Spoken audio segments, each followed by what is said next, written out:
El lunes después de Epifanía, el evangelio que toca es el de Mateo 4, 12 al 17 y 23 al 25. En aquel tiempo, al enterarse Jesús de que habían arrestado a Juan, se retiró a Galilea. Dejando Nazaret, se estableció en Cafarnaúm, junto al lago, en el territorio de Zabulón y Neftalí. Y así se cumplió lo que había dicho el profeta Isaías: país de Zabulón y país de Neftalí, camino del mar al otro lado del Jordán, Galilea de los gentiles. El pueblo que habitaba en tinieblas vio una gran luz. A los que habitaban en tierras y sombra de muerte, una luz les brilló. Entonces comenzó Jesús a predicar diciendo: conviértanse, porque se acerca el reino de los cielos. Recorría toda Galilea, enseñando en las sinagogas y proclamando el evangelio del reino, curando las enfermedades y dolencias del pueblo. Su fama se extendió por toda Siria, y le traían todos los enfermos, aquejados de toda clase de enfermedades y dolores, endemoniados, lunáticos y paralíticos, y él los curaba. Y le seguían multitudes venidas de Galilea, Decápolis, Jerusalén, Judea y Transjordania. En la solemnidad de la Epifanía celebramos que Jesús se muestra al mundo y es reconocido por todos los cristianos como Dios y como Rey. Sin embargo, aún continuamos en lo que la liturgia llama el tiempo de Navidad. Bueno, pues en los días entre Epifanía y el domingo que viene, que es cuando empezará el tiempo ordinario, la Iglesia nos invita a reflexionar en los primeros momentos de la vida pública de Jesús. De hecho, en el texto de hoy, Jesús aún está solo, todavía no ha invitado a otros a que lo acompañen. Ya antes Mateo nos había dicho que Juan había estado anunciando en Judea la llegada del reinado de Dios, y decía: conviértanse, porque ha llegado el reino de los cielos. Podemos suponer que cuando el anuncio de Juan llegó a oídos de Jesús en Nazaret, seguramente se entusiasmó mucho, porque eso era lo que él hondamente deseaba. Jesús soñaba con que su padre pudiese reinar. Y al escuchar lo que anunciaba Juan, podemos suponer que Jesús decidió dejar Nazaret e ir a Judea para hacerse bautizar por él. La teología actual sostiene que es muy probable que Jesús haya frecuentado los círculos del Bautista y que por eso decidió bautizarse en su bautismo, que era un signo público que claramente lo identificaba con las enseñanzas del Bautista. Seguramente Jesús y Juan compartieron el enorme deseo de que Dios Padre reine. Inmediatamente después de su bautismo, Mateo nos relató el pasaje de las tentaciones de Jesús, que viene a ser una especie de resumen de las tentaciones que sufrió el Señor durante toda su vida, y que son modelo de las tentaciones que a todos nos toca sufrir. Mateo y la tradición ubican el pasaje de las tentaciones de Jesús en el desierto de Judea, al lado del río Jordán. Más en concreto, la tradición popular lo ubica en las colinas que se encuentran detrás de la ciudad de Jericó. Pero ahora veamos más en detalle el texto de hoy, que empieza diciéndonos que al enterarse Jesús que habían arrestado a Juan, se retiró a Galilea.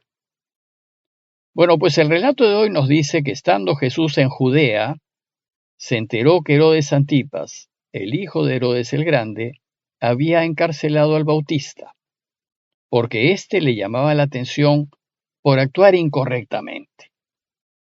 Entonces, al recibir esta noticia, Jesús se retiró a Galilea y se fue a vivir a su pueblo, Nazaret. Sin embargo, rápidamente Mateo nos dice que dejó Nazaret y se estableció en Cafarnaúm, junto al lago, en el territorio de Zabulón y Neftalí, para dar inicio a su vida pública. Parece que el arresto de Juan fue el detonante para que Jesús empiece a anunciar la buena noticia del reinado de Dios. Y lo que va a anunciar es: conviértanse, porque está cerca el reino de los cielos. Como pueden ver, el anuncio inicial de Jesús es casi idéntico al de Juan. pues en sus inicios parece que Jesús continuó con la misma misión de Juan. Sin embargo, rápidamente Jesús se distinguió de Juan y empezó su propio camino. Pues mientras que Juan anunciaba a un Dios exigente y justiciero, el Padre que nos anuncia a Jesús es bueno, amante y perdonador. Y lo único que quiere es que estemos con Él para siempre. La invitación de Jesús al arrepentimiento no va pues acompañada de amenazas.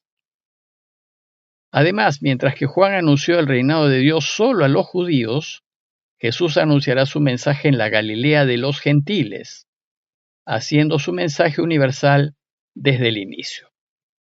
Por eso, al empezar con su anuncio del reinado del Padre, Mateo nos dice que Jesús, dejando Nazaret, se estableció en Cafarnaúm junto al lago, en el territorio de Zabulón y Neftalí. Y a este propósito nos cita el profeta Isaías. Dice Mateo que así se cumplió lo que había dicho el profeta Isaías. País de Zabulón y país de Neftalí, camino del mar, del otro lado del Jordán, Galilea de los gentiles. El pueblo que habitaba en tinieblas vio una luz grande. A los que habitaban en tierra y sombras de muerte, una luz les brilló. Pero la cita de Isaías 8:23 al 9:2 dice: como el tiempo primero ultrajó a la tierra de Zabulón y a la tierra de Neftalí, así el postrero honró el camino del mar allende el Jordán, el distrito de los gentiles. El pueblo que andaba a oscuras vio una gran luz. Los que vivían en tierra de sombras, una luz les brilló. Sucede que el contexto de la cita de Isaías es la primera invasión que sufrió Israel por parte de los asirios.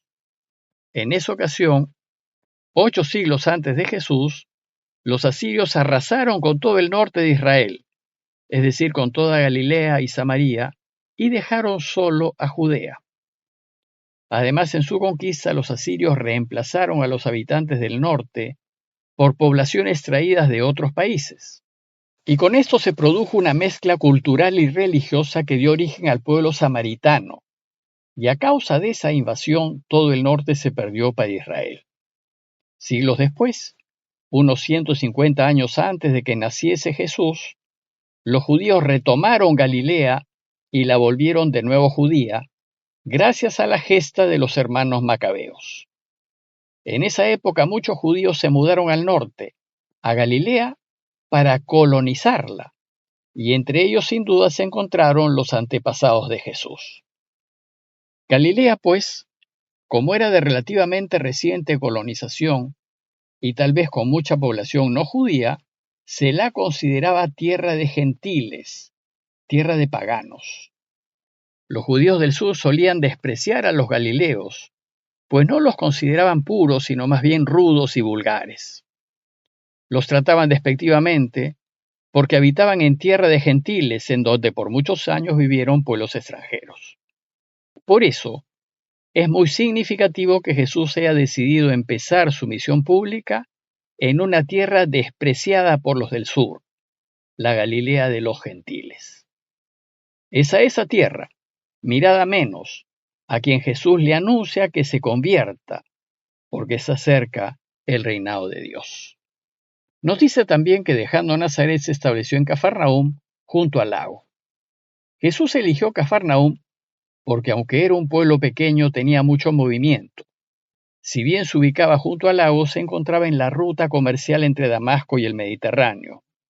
Y a esa ruta se le llamaba Vía Maris, o Camino del Mar. Jesús pues elige un lugar estratégico para que su anuncio pueda ser fácilmente divulgado, tanto a judíos como a gentiles. También podemos suponer que le atrajo Cafarnaúm porque allí vivían sus amigos Andrés y Pedro, a quienes sin duda conoció mientras estuvo en Judea en los círculos de Juan el Bautista. Lo cierto es que se va a quedar a vivir en casa de Pedro, a la que consideró su casa. Y entonces, teniendo como centro de operaciones Cafarnaúm, Jesús va a recorrer todos los pueblitos de Galilea. En el relato de hoy, Mateo también nos hace un resumen de la actividad de Jesús y nos dice que el anuncio de la buena noticia del reinado de Dios consistía en enseñar, proclamar y curar. Primero va a enseñar y recorría toda Galilea enseñando en las sinagogas. Su actividad principal fue sin duda la enseñanza a fin de que el pueblo entendiese bien las Escrituras y tuviera la palabra de Dios en su corazón. Y su mensaje lo va a dirigir en primer lugar a los judíos, pues enseñaba en sus sinagogas. En ellas el pueblo se reunía los sábados para estudiar las Escrituras y dar culto a Dios. Luego el texto nos dice que iba proclamando el Evangelio del Reino. Evangelio quiere decir buena noticia, y la buena noticia que anunciaba es que Dios va a reinar y va a convertir a este mundo en un paraíso. Y por último, la proclamación de esta buena noticia la hacía no solo con palabras, sino también con obras, es decir, curando las enfermedades y dolencias del pueblo. Jesús cura para indicar que Dios ya está reinando y transformando el mundo. Y esta es una gran noticia para el afligido, para el enfermo, para quienes viven en sombras de muerte. Curar, sin embargo, tiene un sentido amplio y significa atender, preocuparse, cuidar. El texto de hoy termina diciéndonos que su fama se extendió por toda Siria, es decir, más allá de Israel. Y de todas partes le traían todos los enfermos, aquejados de toda clase de enfermedades y dolores, endemoniados, lunáticos y paralíticos, y él los curaba. La misión de Jesús era aliviarle a todos sus dolores. Su deseo fue que todos estén bien. Y como resultado, le seguían multitudes venidas de Galilea, Decápolis, Jerusalén, Judea y Transjordania. Si bien Jesús solo recorrió Galilea, su mensaje rebasó fronteras. Como conclusión, los invito a considerar cómo Jesús inicia su anuncio desde los márgenes de la sociedad a fin de incluir a todos y no dejar fuera a nadie, pues su Padre desea reinar para todos. Para que este mundo sea mejor, Él quiere que todos, incluyendo a nuestros enemigos, vivamos bien y seamos felices. Pidámosle pues al Señor para que Él reine en el mundo entero, y en especial en nuestros países y en nuestras familias. Parroquia de Fátima, Miraflores, Lima.